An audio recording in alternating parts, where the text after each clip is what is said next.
Hello family. Bharat के western zone के गुजरात कच्छ भुज से दिल तक जेडी चैनल पर मैं जितेश दवे आप सभी दोस्तों को नमस्कार, सत श्री अकाल आदाब। मोहम्मद रफ़ी साहब के दुनिया में करोड़ों फैंस हैं। पूरे फैन फॉलोइंग्स के लिए हम हर बार लाते हैं एक नई कहानी। आज की कहानी जावेद नसीम जी की जुबानी। सभी देखने वालों की खिदमत में मैं जावेद नसीम दिल से दिल तक जेडी चैनल पे आप लोगों का इस्तकबाल करता हूँ। और आज फिर एक कहानी लेकर। इस कहानी का ताल्लुक़ मेरी अपनी ज़ात से है। जैसा कि आप जानते हैं कि मुझे म्यूज़िक जमा करने का बड़ा शौक़ है और मेरे कलेक्शन में बड़ी अच्छी अच्छी और बड़ी नायाब चीज़ें मौजूद हैं। आज जब मैं यूं ही बैठा बैठा अपने कलेक्शन को देख रहा था तो अचानक मेरी निगाह एक रिकॉर्ड पे पड़ी और मुझे कुछ बातें याद आ गई। आज मैं आपसे वो बातें शेयर कर रहा हूँ। रफ़ी साहब के बारे में आप जानते हैं कि उनकी एक आदत थी कि वो नए कंपोज़र को, नए राइटर्स को, नए सिंगर्स को बहुत प्रमोट करते थे। वो चाहते थे कि हर वो इंसान जिसके अंदर फ़नकारी है वो अपने फ़न का मुज़ाहरा करे, और वो इस बात पे भी यकीन रखते थे कि नए लोगों को भी एक प्लेटफॉर्म मिलना चाहिए ताकि वो अपनी प्रतिभा का मुज़ाहरा कर सकें और दुनिया के सामने बेहतरीन फ़नकार आ सकें। गरचे उनकी इस बात को बहुत सारे म्यूज़िक डायरेक्टर्स पसंद नहीं करते थे, लेकिन उसके बावजूद वो तो रफ़ी साहब थे और रफ़ी साहब कभी इन बातों की परवाह करने वाले थे। बस एक हल्की सी मुस्कुराहट और सारी बातें ख़त्म। उस दौर की बात है कि एक नए प्रोड्यूसर दिलीप वलेचा साहब, उन्होंने एक फ़िल्म की शुरुआत करनी चाहिए। फ़िल्म की स्टोरी उन्होंने पसंद कर ली और उसके बाद फ़िल्म बनने लगी। लेकिन फ़िल्म जो थी वो कंप्लीट नहीं हो पाई, बल्कि फ़िल्म रुक गई। लेकिन वलेचा साहब ने एक अच्छा काम ये किया कि उस फ़िल्म का म्यूज़िक, गाने उन्होंने तमाम के तमाम रिकॉर्ड कर लिए थे। उस फ़िल्म में 5 गाने थे। 5 गानों में 3 गाने रफ़ी साहब की आवाज़ में उन्होंने रिकॉर्ड किए, क्योंकि रफ़ी साहब के बड़े प्रस्तार थे और वो ये चाहते थे कि उनकी फ़िल्म में रफ़ी साहब की आवाज़ में गाना हो। एक डुएट जो सुलक्षणा पंडित के साथ उन्होंने रिकॉर्ड किया था, उसके बाद 2 सोलो थे और एक गाना अनुराधा पौडवाल और सुलक्षणा पंडित जी की आवाज़ में भी था।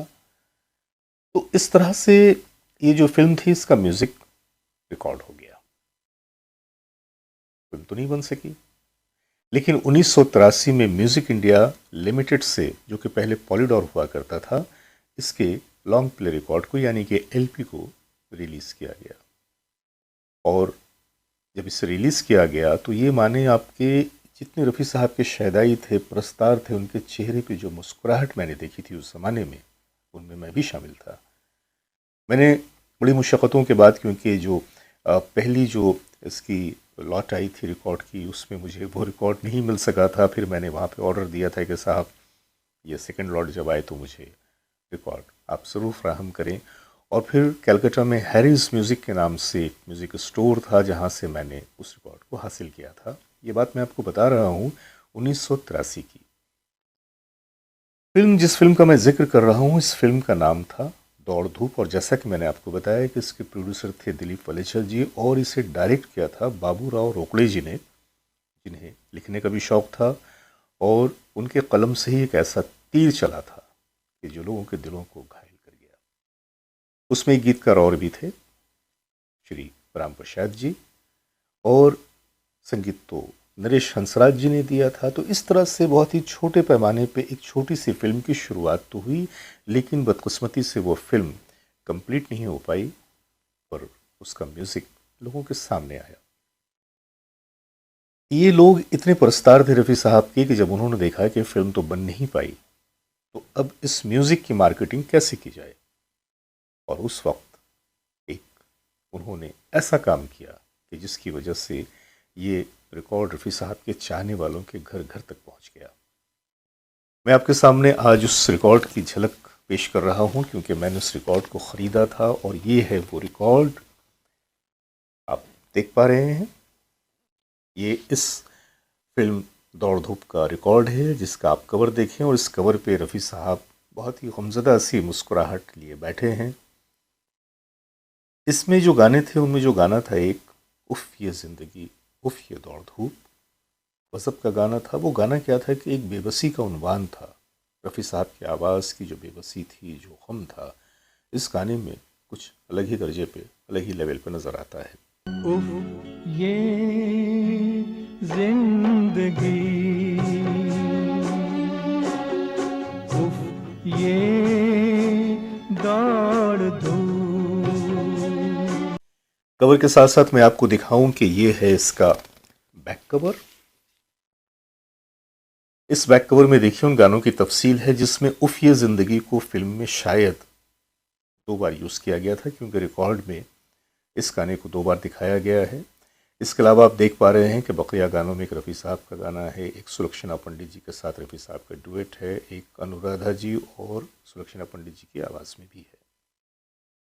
तो ये है वो फिल्म का रिकॉर्ड जो इस वक्त मेरे हाथों में है। फिल्म का नाम है दौड़ धूप, जिसके प्रोड्यूसर थे दिलीप वलेचा, जिसके डायरेक्टर थे बाबूराव रोकड़े, और जो फिल्म बन नहीं सकी। फिल्म तो नहीं बन सकी, लेकिन जैसे कि मैंने आपको दिखाया कि ये रिकॉर्ड तो मेरे हाथ में है और अब इसके गाने भी आपको सुनने को मिल जाएंगे। लेकिन मैं चाहता हूं कि आज इस प्रोग्राम के ज़रिया मैं आप लोगों को उन गानों की थोड़ी थोड़ी झलक पेश करूं। गर्चे इनके तमाम गाने तो अवेलेबल नहीं हैं, लेकिन फिर भी मैं कोशिश करूंगा कि 2-2 लाइन उन गानों की, और फिर उसके बाद वो जो ख़ास गाना है उफ़ ये ज़िंदगी उफ़ ये दौड़ धूप, इस गाने में आप रफ़ी साहब की गायकी को देखें, और जब रफ़ी साहब आखिर की तरफ आते हैं और जब वो कहते हैं उफ़, सुनने से ताल्लुक़ रखता है। अगर आपके रोंगटे न खड़े हो जाएं तो फिर आप कहिएगा। उफ ये जिंदगी, ये दौड़ धूप। देख बादल छाता है, तेरा काजल मुझको भाता है। वो जीना किस काम का जो कट जाए आराम से, 4 चांद लग जाते इसमें दौड़ धूप के नाम से। आज की बस ये छोटी सी कहानी आप लोगों के लिए। उम्मीद है कि ये कहानी आप लोगों को पसंद आएगी। मिलता हूँ फिर किसी अगली कहानी के साथ। जब तक के लिए अपने दोस्त, अपने होस्ट जावेद नसीम साहब को इजाज़त दीजिए। और मैं उन तमाम लोगों का शुक्रिया अदा करूँगा जाते जाते कि जिन लोगों ने पिछले वीडियो के ऊपर बहुत सारे प्यार भरे कमेंट्स दिए, और साथ ही साथ ये कहा, बल्कि मेरी आमद का, मेरे इस जेडी चैनल से जो मैं जुड़ा, तो मेरे इस प्लेटफॉर्म पे आने का आप लोगों ने बहुत स्वागत किया, जिसके लिए मैं आप तमाम लोगों का शुक्रिया अदा करता हूँ। आज के लिए बस इतना ही। और दोस्तों, अब वक्त हो चला है आज के विचार बिंदु का। कुछ चीजें ऐसी होती हैं जो हमें हमारे पूरे जीवन काल दरमियान कभी भी दिखाई नहीं देती, लेकिन उनकी अहमियत हमारे पूरे जीवन काल पर रहती है। जैसे कि सांस, श्रद्धा और स्वाद, प्यार, समझ और खुशबू हमें कभी भी दिखाई नहीं देती, लेकिन हमारे जीवन का अहम हिस्सा है। आज का एपिसोड दोस्तों यहीं पर संपन्न करते हैं। अगर आप चाहें तो हमारे वीडियो को लाइक करिए, अपने दोस्तों के साथ शेयर करें। अगर आप चाहें तो हमारे चैनल को सब्सक्राइब करिए और बेल नोटिफिकेशन को जरूर से ऑन करें, ताकि हमारा वीडियो का नोटिफिकेशन आपको सबसे पहले मिल जाया करे। मिलेंगे बिल्कुल ऐसी मोहम्मद रफी साहब की जीवन यात्रा से जुड़ी हुई नई कहानी के साथ। तब तक bye bye, take care, save water, save our mother earth.